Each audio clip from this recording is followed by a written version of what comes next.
Assalamualaikum warahmatullahi wabarakatuh. Apa kabar semua? Kita udah belajar tentang konsep dasar produk asuransi. Kita udah kenal jenis-jenis produk asuransi baik jiwa maupun kerugian.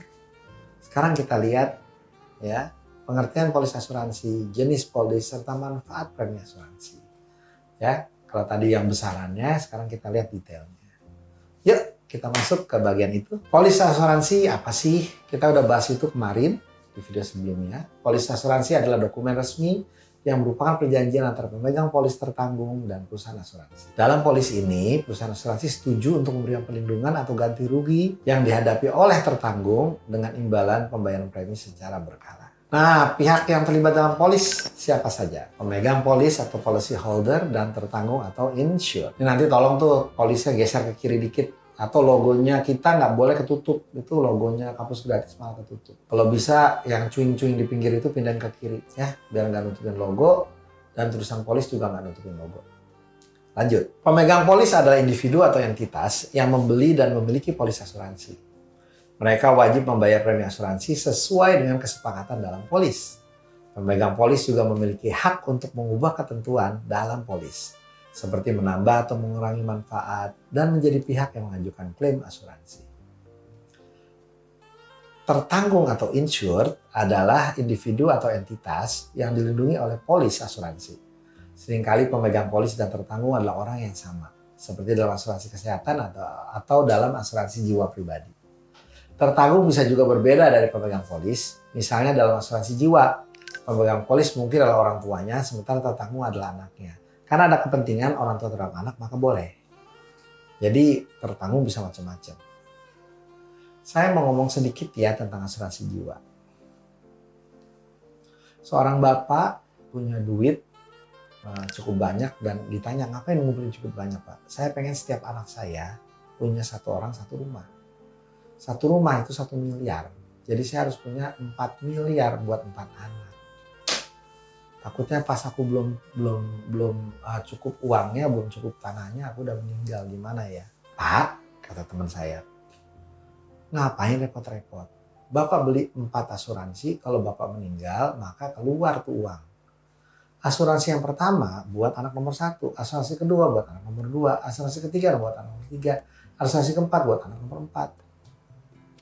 Lalu Bapak bayar tuh preminya dan minta yang single premium atau premi sekali bayar. Agak gede di depan tapi ya udah. Misalkan preminya harganya 50 juta. Bapak keluar duit 200 juta. Hah? 50 juta? Gede amat buat bayar asuransi. Pak, begitu Bapak meninggal karena usia tua atau sakit atau apapun, detik Bapak meninggal, maka keluar uang 1 miliar.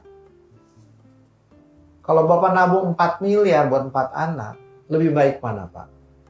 Bapak nabung 4 miliar atau Bapak punya 200 juta, Bapak keluarin, lalu sisanya uangnya 3 miliar 800 Bapak pakai buat jalan-jalan, buat nikmatin hidup Bapak. Buat Bapak beribadah. Iya juga ya. Itulah dia. Tertanggung bisa beragam, yang penting kita ada kepentingan. Inilah cara-cara orang modern untuk mensiasati warisan.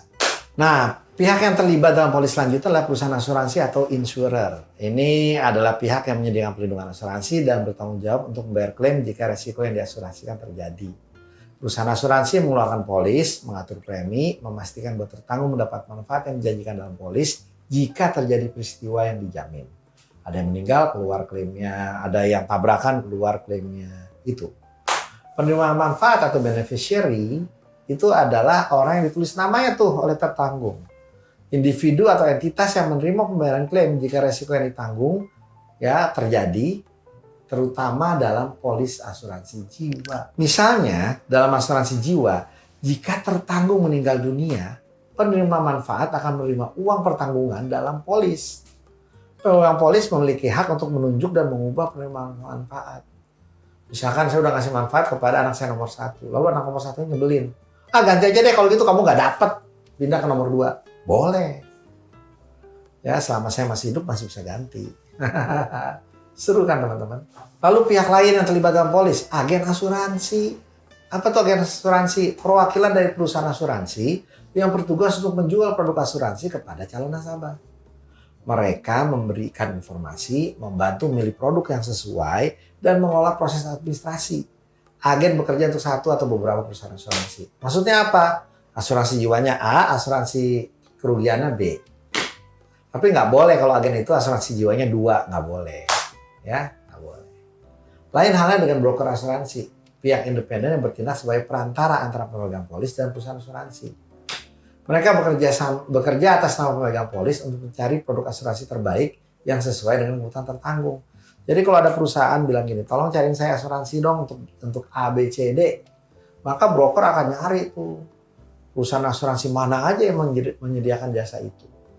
Yang A, yang B, yang C, dia keliling dicari. Lalu ditawarin harga temua berapa, lalu dia bilang, saya minta fee sekian persen Pak. Karena saya nyari yang terbaik. Kenapa broker harganya lebih murah? Karena dia belinya banyak. Kalau bahasa kerennya dia grosir. Semua klien-klien dia nyari asuransi lewat dia. Jadi setahun saya beli ke Anda bisa 10 miliar. Kalau cuma satuan mahal, tapi kalau sekali gelondongan 10 miliar kan dapat diskon gede. Nah itu. Kalau agen asuransi individual, kalau broker itu perusahaan. Bedanya di situ ya teman-teman. Oke?